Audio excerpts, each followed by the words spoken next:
서 계시면 돼요. 그쪽으로 서시고. 저기 두 분 더.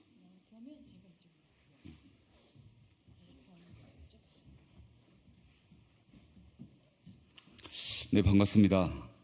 지금부터 녹색정의당 부채탕감 민생본부에서 주최하는 한계 소상공인 자영업자 부채탕감 공약 발표 기자회견을 시작하겠습니다. 먼저 오늘 참석하신 분들 먼저 소개 올리겠습니다. 녹색정의당 정책위 의장을 맡고 계신 김종민 의장님 참석하셨습니다. 녹색정의당 부채탕감 민생본부의 본부장을 맡고 계시는 장혜용 의원님 참석하셨습니다.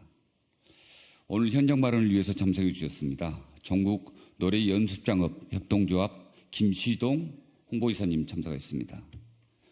그리고 오늘 공약을 함께 성안해 주신 정의정책연구소의 박항주 센터장님 참석하셨습니다. 이동환 정책위원님 참석하셨습니다.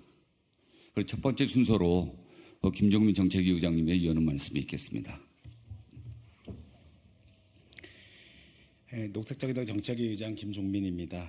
지금 한국 사회는 이제 복합 위기 시대라고 합니다. 사회가 위기면 시민들의 삶은 너무 절망적일 수밖에 없습니다. 그런데 위기에 빠진 이 사회와 시민들을 구해내야 하는 정치의 역할은 실종된 지가 오래입니다. 양당 모두가 서로 적대적 정치적 싸움에만 몰두하면서 시민들의 삶을 바꾸는 정책이 실종되어 버렸습니다. 이에 녹색정의당은 다시 정책정당이라는 슬로건으로 이번 총선에 임하려고 합니다. 내일의 나의 시간과 미래의 우리 공간을 바꾸는 제7시민공화국 비전과 이를 위한 녹색정의당의 정책 대안을 7가지 색깔로 구성을 했습니다.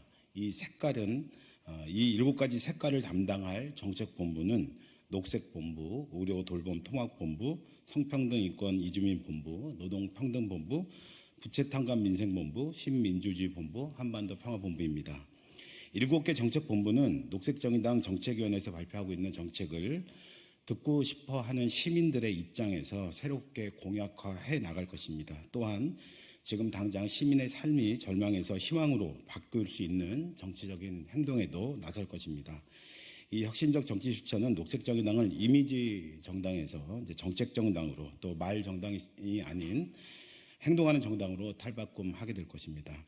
지난 의료돌봄통합본부에서 의사 집단 진료 거부에 대한 정책 대안을 제시한 바 있습니다. 오늘 부채탕감 민생본부에서 부채탕감 공약을 발표합니다.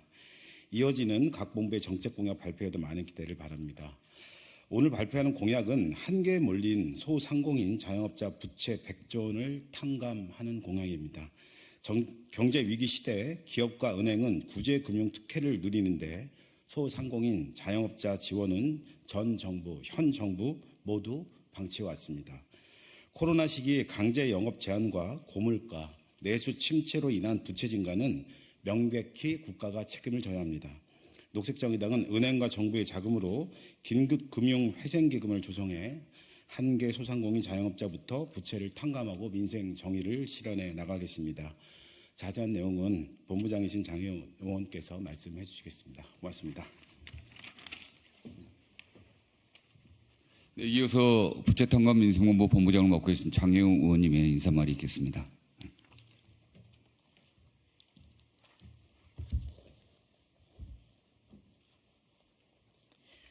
네, 안녕하십니까. 녹색정의당 부채탕감 민생본부 본부장 장혜영입니다. 녹색정의당 부채탕감 민생본부는 국회 기획재정위원회에서 지난 4년간 소상공인 자영업자들의 고충을 비롯한 가계부채 문제를 지속적으로 다뤄온 저와 자영업 당사자이자 오랫동안 지역에서 소상공인 자영업자들의 민생 문제를 대변해온 지역 정치인이신 정의당 이호성 공동본부장님이 함께 추진하는 정책본부입니다. 녹색정의당 부채탕감 민생본부는 앞으로 이번 22대 총선을 맞이하여 고금리, 고물가 시대에 과도한 가계부채로 고통받는 서민들의 심정을 대변하며 민생 정의의 실현을 위한 다양한 정책들을 순차적으로 발표해 나갈 예정입니다. 오늘 이 자리는 녹색정의당 부채탕감 민생본부의 첫 공약으로서 한계 소상공인 및 자영업자 부채 100조 탕감 공약을 발표하는 자리입니다. 구체적으로는 은행과 정부가 각각 15조 원을 투입하여 탕감을 위한 긴급 금융회생기금 30조 원을 조성하여 한 개 자영업자 부채 100조 원을 매입하고 한 개 소상공인 자영업자를 지원함과 동시에 허울뿐인 현재 윤석열 정부의 부채 탕감 제도를 실질적으로 개선하며 폐업과 재생을 원하는 소상공인과 자영업자들을 위한 폐업 및 파산 재생 지원 프로그램을 선제적으로 도입하고 이 모든 과정을 유기적으로 뒷받침할 수 있는 부채 탕감 통합 조정 기구를 설치하고자 하는 것입니다. 더 자세한 말씀은 이후에 기자회견문을 통해서 말씀드리겠습니다. 고맙습니다.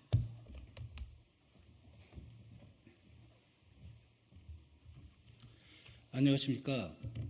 전국 노래장업 협동조합 홍보이사 김시동입니다. 오늘 녹색정의당에서 소상공인 자영업자와 저희 코로나19 금지 업종의 어려움을 해결하고자 부채 탕감 공약을 내주신 데 감사드립니다. 꼭 실행되었으면 합니다. 코로나19 당시 우리 노래음장 업주들은 정부의 강제 봉쇄 정책을 잘 따랐습니다. 시민의 안전과 코로나 확산을 방지하는 것이 우리의 의무라고 생각했기 때문입니다. 그런데 모든 것이 끝나고 저희에게 남은 것은 부채밖에 없습니다. 정부는 손실보상도 미온적으로 했고 수급 적용도 하지 않았습니다. 우리는 강제 영업금지, 부실보상, 매출 부진, 금리 인상, 최악의 시간을 살아왔습니다. 이제라도 정부는 책임 있는 모습을 보여줘야 합니다. 국가가 책임을 지고 한계 사항에 달하는 우리 소상공인들의 부채를 탕감해야 한다고 생각합니다. 지금 경제가 너무 어렵기 때문에 부채를 탕감해도 어떨지 의문입니다. 그렇지만 우선적으로 부채 탕감이 진행된다면 우리가 영업을 유지하는 데 실질적인 도움이 되리라 믿습니다. 감사합니다. 네, 고맙습니다. 마지막으로 장혜영 본부장님의 기자회견문 낭독이 있겠습니다. 네, 저희가 배포해드린 보도자료에는 좀 이제 긴 여러 가지 맥락이 포함되어 있는 기자회견문이 함께 첨부되어 있는데요. 그걸 다 읽어드리기엔 좀 너무 길 것 같아서 그 가운데 발췌해서 오늘 읽어드린다는 점을 말씀드립니다. 경제회생과 민생 정의를 위한 한 개 소상공인 자영업자 부채 100조 원 탕감 공약. 하루가 멀다 하고 소상공인 자영업자의 부채와 폐업이 증가하고 세계 1위인 가계부채로 인해 소비가 감소하며 민생 경제가 파탄나고 있습니다. 대다수 서민은 고금리, 고물가, 소득 감소의 충격에 생존의 절벽에 내몰렸습니다. 그 결과 불평등은 더욱 심화되고 있습니다. 1인 사업체가 75%를 차지하고 있는 소상공인 자영업자의 삶은 더욱 참담합니다. 자영업자 부채는 이제 1,000조에 달합니다. 코로나19 이후 300조 원이 늘었습니다. 한국은행에 따르면 3개 이상 금융기관에 빚을 진 소상공인 자영업자 다중채무자 수는 177만 8천 명에 달하며 이들의 부채 총액은 743조 9천억 원에 이릅니다. 2022년 9월 기준 만기 연장 상환유예 소상공인 자영업자의 수는 43만 7천 명이고 그 빚의 규모는 100조 원이나 됩니다. 1인당 부채만 2억 원이 넘습니다. 수많은 저소득 소상공인들은 사실상 빚을 갚기 불가능한 상황에 놓여 있습니다. 이러한 자영업자 부채 문제 해결을 위한 신속하고 과감한 정부의 대책과 은행 등 금융권의 책임 있는 자세가 필요합니다. 그러나 2013년부터 23년까지 11년간 5대 시중은행의 이자 수익은 무려 291조 원이고 2023년 한 해 이자 수익만 무려 60조 원입니다. 고금리에 힘입은 이러한 은행의 이자 수익 상당 부분은 서민과 소상공인 자영업자들의 고통에 기반한 것입니다. 심지어 은행들은 한국은행의 금융중개지원대출제도라는 정책금융마저 이자 장사에 이용했습니다. 그런 반면 은행은 한계에 도달한 수많은 대출자들에 대한 응급구조는 외면했습니다. 은행은 겨우 상대적으로 안정적인 성실상환 소상공인 자영업자에 한해 이자 캐시백으로 1조 5천억 원을 환급한 것으로 생색내기만을 하며 박탈감과 소외감을 증폭시키고 있습니다. 윤석열 정부도 마찬가지입니다. 자영업자 부채 탕감에 새출발 기금으로 생색만 내고 있습니다. 그러나 실제로는 새출발 기금의 부채 탕감 목표액인 30조 원 중 단 7%만이 집행되었습니다.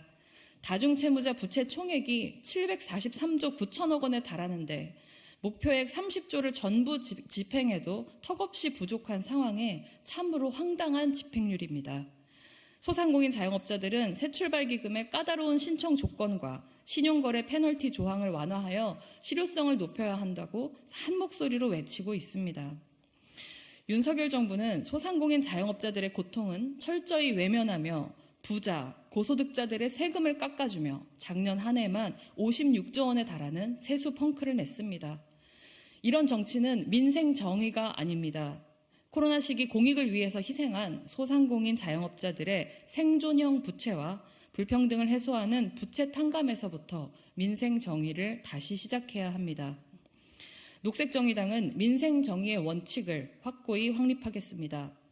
한계 소상공인 자영업자에 대한 부채 탕감은 모든 국민을 위한 민생 정의입니다.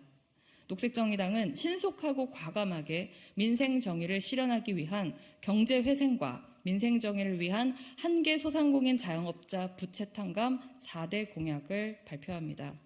첫째, 정부와 은행이 각각 15조 원씩을 투입하여 긴급 금융회생기금 30조 원을 조성하고 한계 소상공인 자영업자 부채 100조 원을 매입하여 탕감할 것입니다.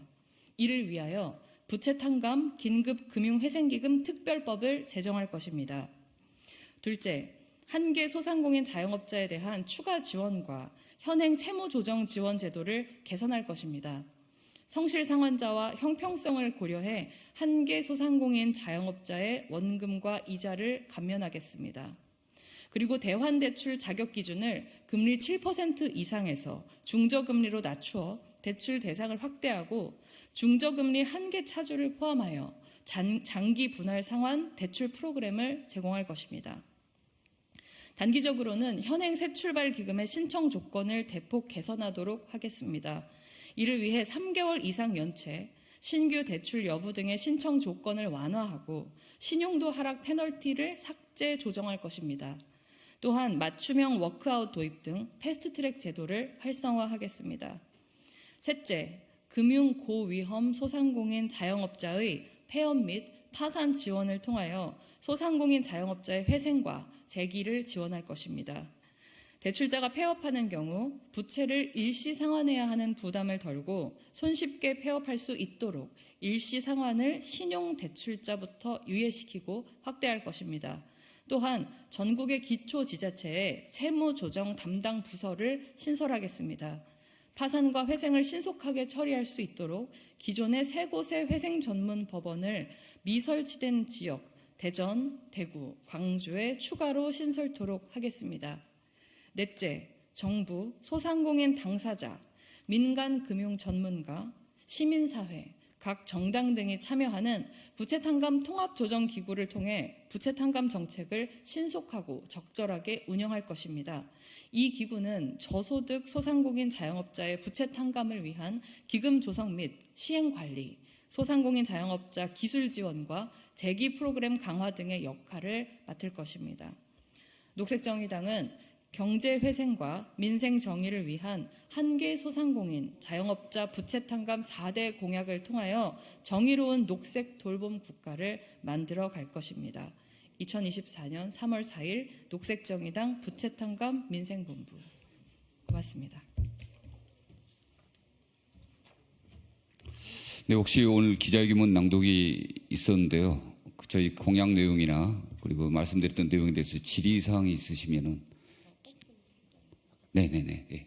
바깥에서 진행하는 거라고요. 나눠드린 보도자료에 각각 연락처가 다 있기 때문에 참고해 주시기 바라겠습니다.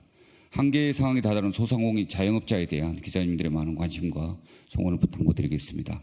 오늘 사회를 맡은 저는 부채탕감 민생본부의 공동본부장을 맡고 있는 이호성이었습니다. 고맙습니다.